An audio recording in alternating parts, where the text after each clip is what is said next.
Je m'appelle Anila. Je suis née dans une famille musulmane. Mais maintenant, je me suis convertie au christianisme. Je n'avais jamais rencontré de chrétiens quand j'étais à l'école. J'avais entendu de mes parents qui sont toujours musulmans, que les chrétiens sont des intouchables, qu'il ne fallait pas les approcher. J'avais l'habitude de me demander quel genre de personnes ces chrétiens étaient. J'avais l'habitude de les mépriser, comme n'étant pas des humains. Quand j'ai commencé mes études d'infirmière, j'avais des collègues qui étaient chrétiennes. Elles avaient l'habitude d'étudier la Bible. À cette époque, je n'avais aucune idée du tout de ce qu'était la Bible. J'avais l'habitude de les voir lire la Bible et prier. Je devins alors curieuse de savoir ce en quoi ces chrétiens croyaient. Donc je leur ai demandé, et elles m'ont répondu qu'elles suivent leur livre saint, la Bible, de la même manière que nous suivons le Coran.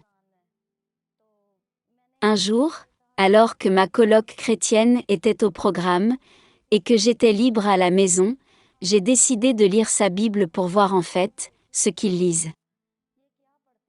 J'avais entendu que leur livre saint fut écrit par des hommes.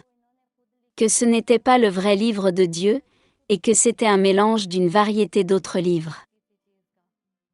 Quand j'ai lu le livre de la Genèse, j'ai eu l'impression que je lisais des choses qui étaient dans le Coran. Mais c'était si bien expliqué, que je ne l'ai pas trouvé comme étant une invention des hommes. Mon intérêt pour la Bible a commencé à grandir au fur et à mesure, et j'ai pris l'habitude de lire sa Bible en cachette, à chaque fois qu'elle était absente. Quand j'ai lu l'Évangile de Matthieu, j'ai tellement appris de choses, et mon intérêt pour le christianisme a drastiquement augmenté. Mais je ne l'ai dit à personne. Parce que ce n'était pas possible que je dise aux gens, et à mes parents que j'avais lu la Bible. Et je ne l'ai pas trouvé anormal. Quand mes études d'infirmière furent achevées, je suis allée à Islamabad pour le travail. Là-bas, par la grâce de Dieu, j'ai rencontré encore plus de filles chrétiennes. Un jour, je suis allée à l'église avec l'une de mes amies. C'était ma toute première fois dans une église, et ma première expérience de voir une louange et adoration. Durant cette louange-adoration, j'ai senti comme la puissance de Dieu secouer tout mon être. Je ne fus pas capable de la contenir parce que c'était tellement puissant. J'ai vraiment aimé la louange et l'adoration, et j'ai trouvé cette libération que je n'ai jamais sentie avant dans l'islam. Dans l'islam, il ne m'était pas permis de parler à qui que ce soit, ni de prier dans la mosquée en même temps que les hommes. Je me suis sentie si bien à l'église, j'ai été très chaleureusement accueillie, et j'ai reçu beaucoup d'amour. J'ai alors réalisé combien de fois ces chrétiens étaient bien. Et mes amis aussi qui avaient l'habitude de beaucoup m'aimer.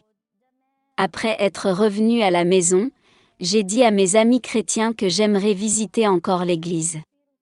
Je suis repartie encore une autre fois, et j'ai beaucoup aimé. J'ai dit à mon amie que je voulais devenir chrétienne. Elle m'a dit, « Cela ne sera pas facile pour toi de devenir chrétienne. » Mais elle m'a dit que je devrais avoir une rencontre avec le pasteur. À la rencontre, le pasteur me dit, « Tu ne peux pas te convertir au christianisme dans ce pays islamique. Tu seras torturé et tué. Il faut que tu abandonnes cette idée. » J'ai donc été forcée de repenser à ma décision. Mais Dieu m'a encouragée, et je suis allée de nouveau voir le pasteur, et je lui ai dit, « Je veux devenir chrétienne, quel que soit ce qui m'arrivera. » Alors, le pasteur m'enseigna sur la Bible et la foi chrétienne. Et je lui ai dit que je voulais me faire baptiser. Ils m'ont encore donné du temps pour repenser à ma décision, mais je n'ai pas changé ma décision. J'ai alors été baptisée dans le nom du Seigneur Jésus-Christ. Voilà comment je me suis convertie au christianisme, il y a de cela plus de 3 ans et demi.